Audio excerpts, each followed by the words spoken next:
Early in the morning on January 4th of this year, I sat in the living room at a friend's house in Arkansas. It was cold and everyone else was sleeping. It was pretty early. I snuggled up with a blanket and I started reading John 11 over and over again. Just a few hours before that, around midnight, we had gotten a call from my husband Michael's mom. We remained anxiously on the phone as the paramedics tried to revive Michael's dad, and soon heard him pronounced dead. Though he had health problems, we were still in shock. We had just seen him a week earlier for Christmas, and everything seemed fine. In the midst of confusion, hurt, anger, and grief, I turned to John 11. In this passage, Jesus receives word that one of his friends, Lazarus, is sick. And we might expect Jesus to rush to his sick friend's side, but he doesn't. Instead, Jesus hears that Lazarus is sick, and he stays where he is for a couple more days. Finally, Jesus and his disciples set out for Judea. And on their way, Jesus tells his disciples, "Lazarus is dead, and for your sake, I'm glad I wasn't there so that you may believe. But let us go to him now." When Jesus arrives in Bethany, where Lazarus and his sisters live, he finds out that Lazarus has been dead and in the tomb for 4 days. Seems like he's a little late. One of Lazarus' sisters, Martha, hears that Jesus has arrived and goes out to meet him. "Lord," she says, "if you had been here, my brother would not have died. But I know that even now, God will give you whatever you ask." And Jesus replies, "Your brother will rise again." And Martha says, "I know he'll rise again at the resurrection at the last day." And then Jesus makes this kind of crazy statement, audacious statement. "I am the resurrection and the life. Anyone who believes in me will live even though he dies. And whoever lives by believing in me will never die. Do you believe this?" And Martha answers, "I believe you are the Messiah, the Son of God, who has come into the world." And then she goes inside to tell her sister Mary that Jesus is here. And Mary runs out and she falls at Jesus' feet and she says, "Lord, if you had been here, my brother would not have died." And Jesus sees Mary weeping and those who have followed her outside weeping as well. And John records words that reflect the significance of what Mary is feeling at this time. It's the significance of the incarnation. Jesus just sees her weeping, and he's deeply moved in spirit and troubled. And some even translate this as angry. Jesus is angry about death. And they take Jesus to the tomb, and there Jesus weeps. And from this place of deep emotion, Jesus asks them to take away the stone from the tomb. And then we have our practical Martha. "But Lord, he's been in there for 4 days. It's going to stink." But Jesus doesn't respond to this practicality. Instead, he prays and he calls out in a loud voice, "Lazarus, come out!" And do you know what? He did. John's words are so simple. The dead man came out. His hands and his feet are wrapped in strips of linen and cloth around his face. And Jesus says to them, "Take off the grave clothes and let him go." In this story, Jesus shows us that he has power over death. We see that in the Easter story. We sang about that earlier, Jesus himself rising from the dead. But here we get a glimpse of that as well. And early that cold morning, I needed to question Jesus' timeliness along with Mary and Martha. "If you had only been there, Lord." And I need to know that Jesus brushes aside whatever we do to cover up the stench of death. And I needed to know that Jesus felt the same range of emotions I was feeling: confusion, anger, fear, compassion. And I needed to hear Jesus' words again, "I am the resurrection and the life. The one who believes in me will live even though he dies." And I wonder if we can relate to that, to Mary and Martha. I know a few weeks ago when I heard about Eli's death, I returned again with Mary and Martha to Lazarus' tomb. I asked those questions again. Where were you? Why? I returned with them to the tomb because I longed to see Jesus' grief and anger and his power. And I longed to hear him say again, I am the resurrection and the life. Over the last couple of months, it's been really easy for me to deal with this Martha I just told you, or this Mary I just told you about from John 11. The grieving, the wailing, the frustrated Mary. The Mary who falls at Jesus' feet and says, if only you had been there. And in many ways, I'm still in this place, and maybe you are too. And that's okay. But our passage for today, John 12, you heard read earlier, we see that Mary doesn't stay in that place. When we see her again in John 12, once again, she's falling at Jesus' feet. But she's not criticizing his timeliness. She's putting herself in a position to be criticized. She's not asking Jesus to respond. She's responding to Jesus. And her response costs. Maybe this perfume was her dowry. Maybe it was perfume meant for Lazarus' dead body. At any rate, the perfume, we're told it was about a year's wages. It had been saved for something special, but it wasn't being saved any longer. No, now she's, in a way, wasting this treasured possession. And who could blame her? I mean, a resurrection? Who's ever seen a resurrection? And right there in front of her eyes, she saw Lazarus walk out of the tomb. How else could Mary respond, right? Mary used something intended for a dead body on someone who was alive. She's not covering up the stench of death like that perfume was intended to do.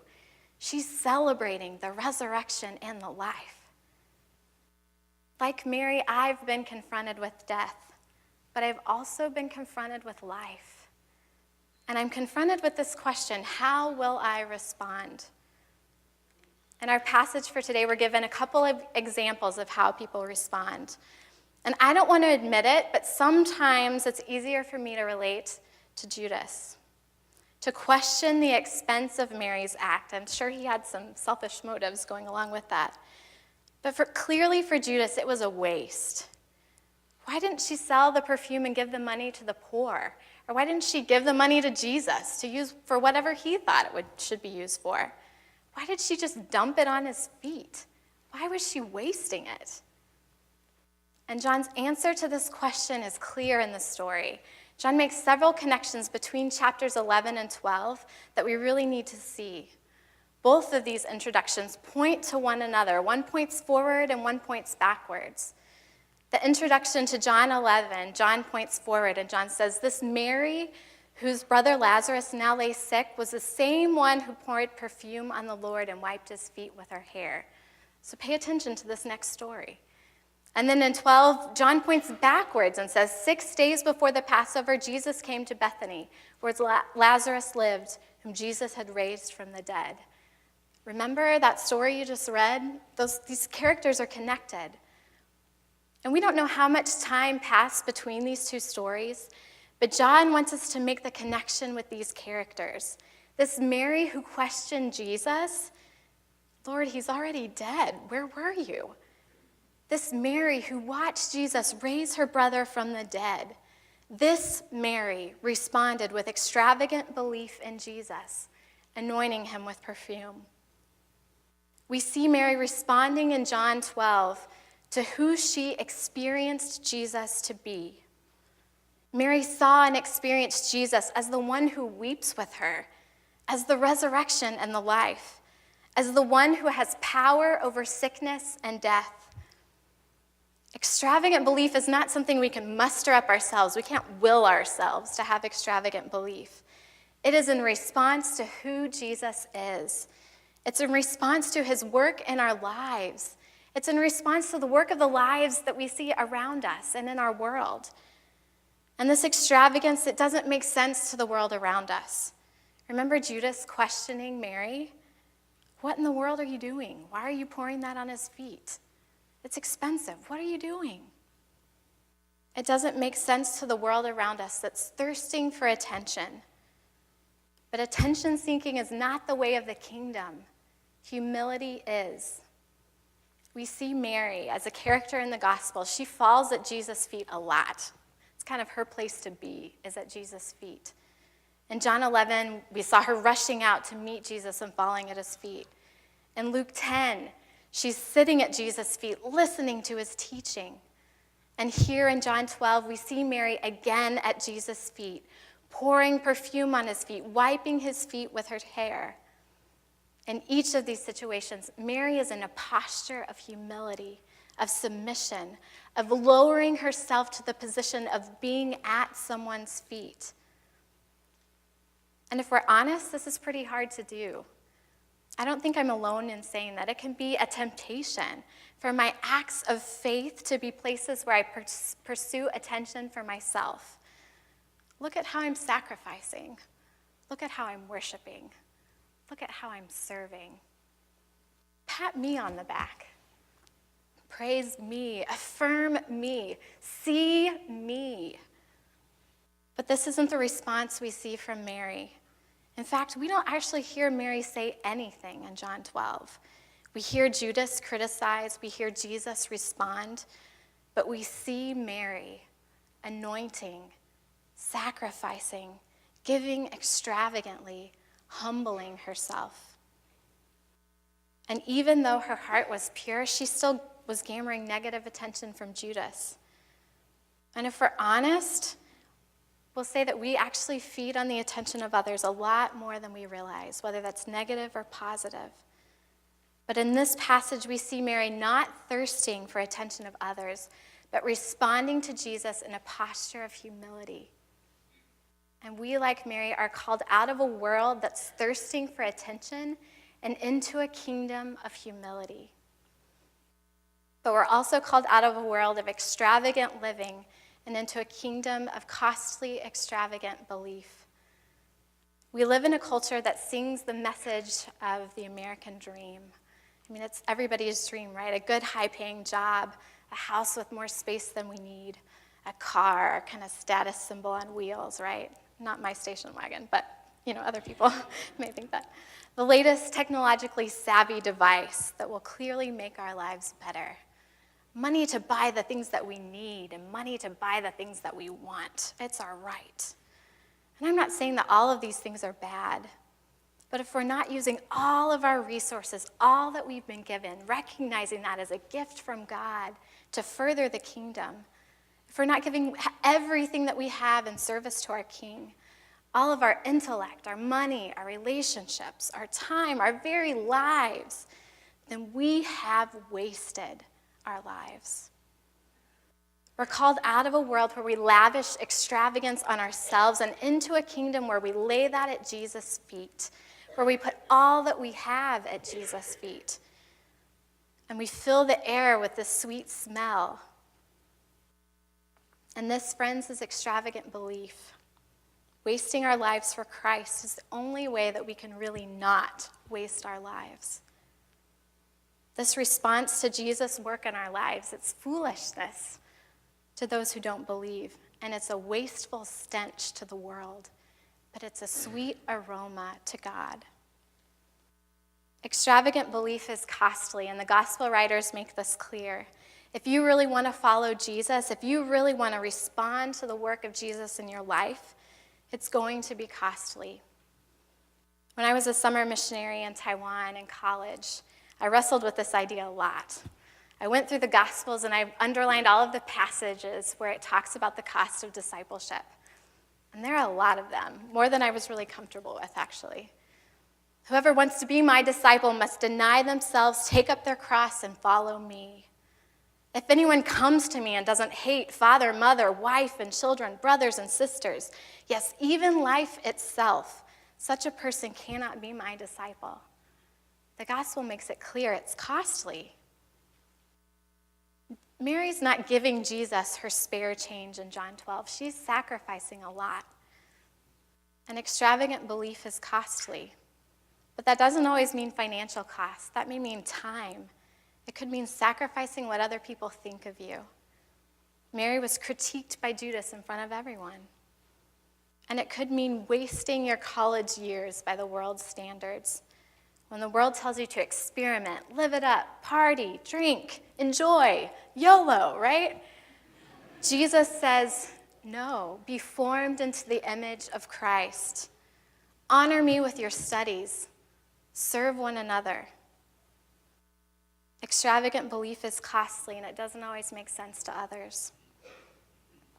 I want to give you a few examples of what extravagant belief has looked like in my life. And I'm a little hesitant to do this because, one, I don't want to be patting myself on the back, but also I don't want you to think that your story or my story needs to be your story. But I do want to help put a little bit of flesh to what this might look like, or help you think about what this has looked like in the past in your life. In college, God broke my heart for the nations and gave me a picture of his heart for the world. Jesus didn't just die for me or for us. He died for the world.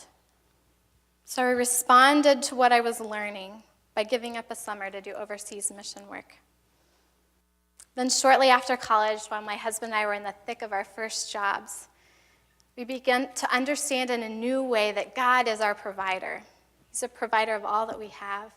And we began to ask lots of questions about what it looks like to give generously. We began to practice living simply so that we could give with the extra that we had. And practically, this looked like significantly helping an international student purchase a car that he needed in order to work after graduation. And it was really hard for us. We wrestled with that, giving up our hard-earned money so freely. But it was in response to God's work in our lives. More recently, last summer, I was learning to be more generous and giving of my time. My plan was for a summer of rest and celebration, to celebrate my 10-year wedding anniversary with my husband, to celebrate my youngest kiddo's first birthday, to celebrate my brother's wedding. I was going to celebrate and rest. And I was going to enjoy the Chicago summer, because if you survive the winter, right, you should get to enjoy the summer. But my husband and I felt a strong call to spend 8 weeks in Oklahoma helping care for my in-laws. That meant changing my 10-year anniversary plans. That meant giving up my Chicago summer for the heat of Oklahoma. And it meant lots of lawn mowing and cooking and cleaning and serving. But again, this extravagant belief was in response to God's work in my life.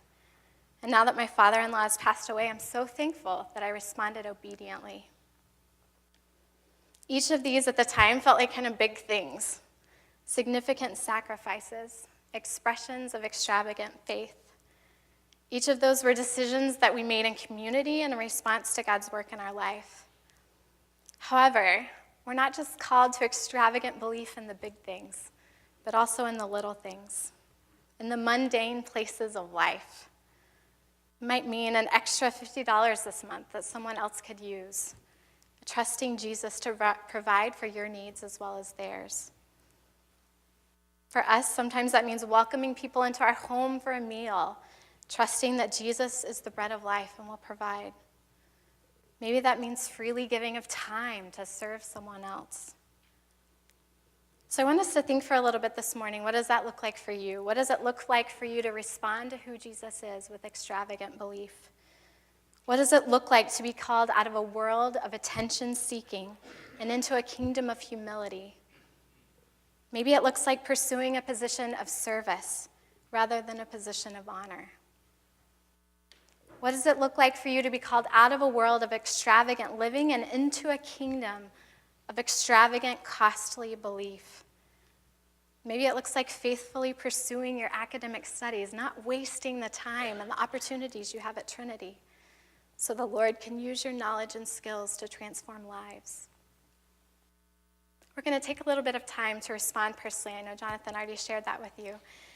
But as you have these couple minutes to think, there's going to be some questions up on the screen. And I want you to think about these questions. What and who is Jesus showing himself to be in my life right now? And what does it look like for me to respond to that with extravagant belief? And there's also a couple of prayers up here that you can fill in the blank if that's helpful for you to get you started. But as you have this time, I want you to think about what it looks like for you to respond to who Jesus is in your life right now.